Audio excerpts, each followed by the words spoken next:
Hello everyone, welcome back to Life Stories. My name is Trent, and as usual, we are back with more stories from the depths of Reddit/idontworkherelady. So buckle in, let's get started.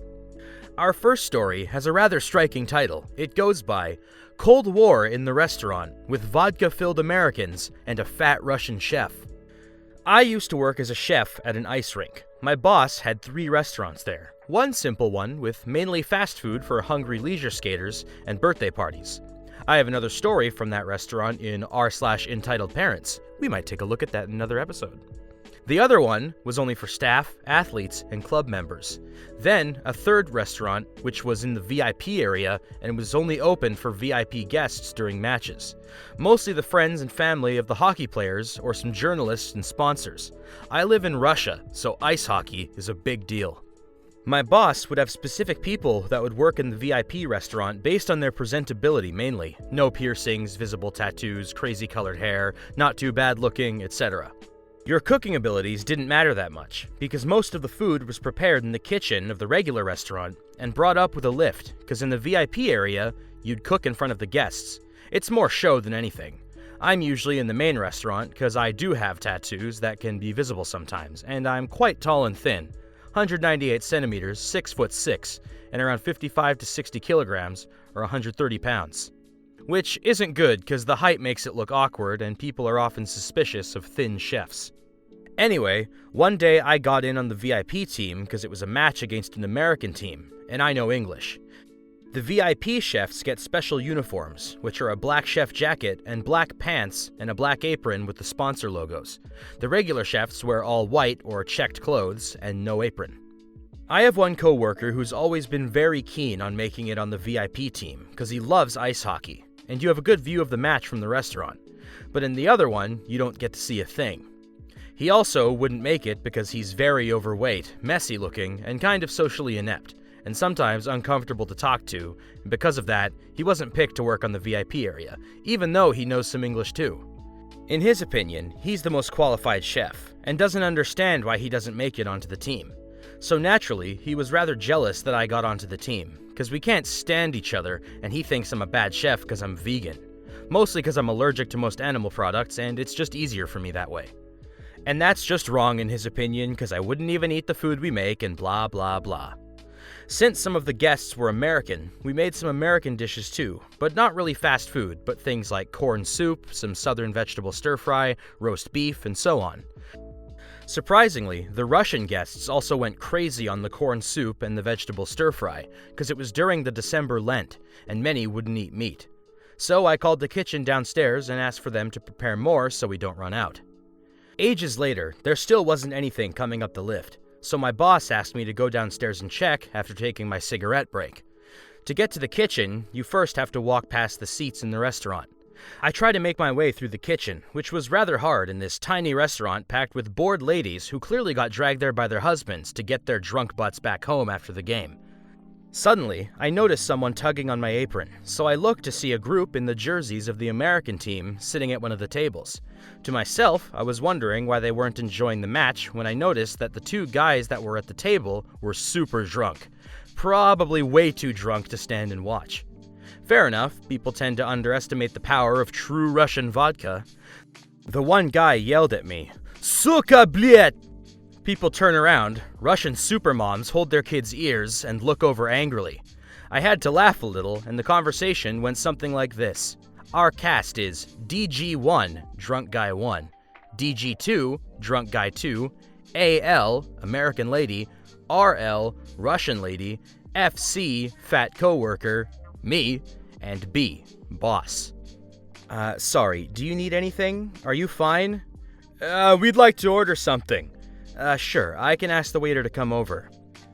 DG1 says something I don't understand because either his accent was too hard for me to understand or he was just too drunk to speak clearly. Excuse me, could you please repeat that? We want to order now. Can't you take your break later? We've been trying to order for ages. Oh, I've already had my break, but great, I'd like to have... And then I don't remember what he wanted to order. I'm really sorry, but I don't work here today, and I have to quickly get back to work. If you're in such a hurry, then maybe you shouldn't smoke. She knew because I had a cigarette pack in my hand, as the uniform doesn't have pockets. And rather, take care of your customers. I don't know about how things work in the US, but here I have to take my break after 6 hours by contract, so my boss wouldn't let me work either way, and it was calculated. RL says to me in Russian, "Could you hurry up with them? I'd like to order too." Me, in Russian, "I'll get the waiter to come by as soon as possible." DG1 says, "Say it to my face. It's rude to gossip about customers in a different language." I told her that I'll get a waiter. "Why are you still here?"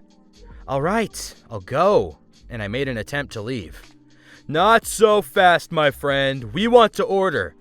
"I'm not a waiter, but I will go and get one for you." "None of them speak English, though."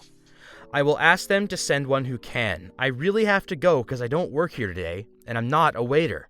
I am a chef at the VIP area, and I have to do my job there." RL says, "What's the problem with them?" I explain it to her. "Well, you shouldn't lie and just get the orders done." DG 1 and 2 at the same time were talking to me as well, which I couldn't understand either. "Look, I'm actually not a waiter. I'm wearing a chef jacket and I have to go back up with the food." RL gets up and walks to the counter. "Can we now please have your attention again?" "I told you, I don't work here and I have to get back to my actual job." DG2 says, "Treating VIPs better? That isn't very communist of you." "Well, I'm not a communist, and not a waiter, and not everyone who has any time to waste with you. Please wait a moment, and I will get someone to take your orders." Finally, they let me off, but then FC comes towards me. "What's going on here?"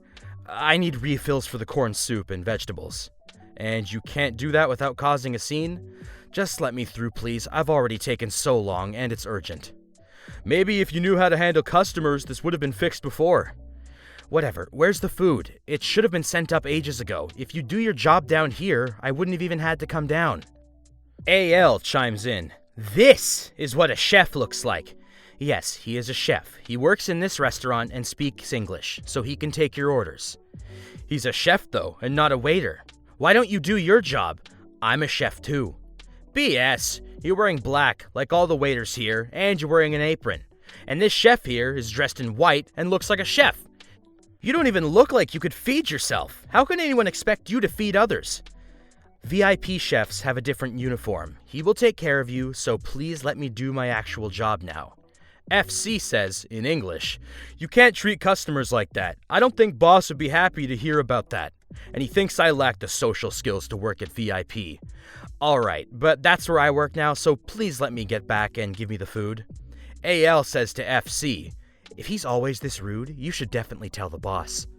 They kept going on about how much of a bad worker I was while I sneaked off into the kitchen and tried to find the food for upstairs. I can't find it, so I return to FC, who's busy taking AL's order. "Please tell me where the food is." "Don't interrupt me now. I'm trying to fix the mess you've made."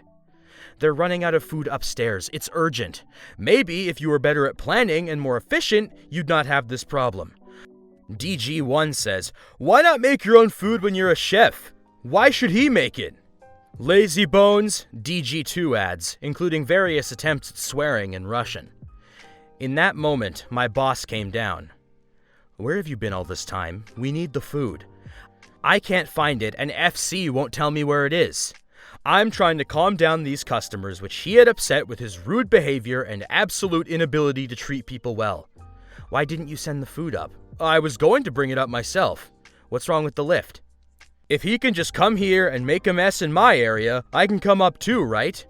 "You can come up when you figured out how to shower and gained enough stamina to walk up the stairs. Until then, keep the position I assigned you to do and do what I asked you to do."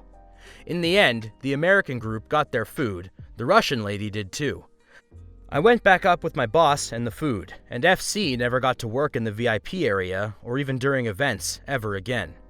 Also, there were many very pleasant and nice American guests who weren't drunk. One guy came to me and asked to get some from the vegetables, which I was making in 3 pans at the same time, so he asked to get the other vegetables too. I said it's the same dish in the other pans, and he just laughed and said, "Please, let me have some anyway," and then winked at me and said, "I'm a crazy American," in Russian. We both had to laugh a lot over that. Also, sorry this is a bit long. I have issues with keeping things short.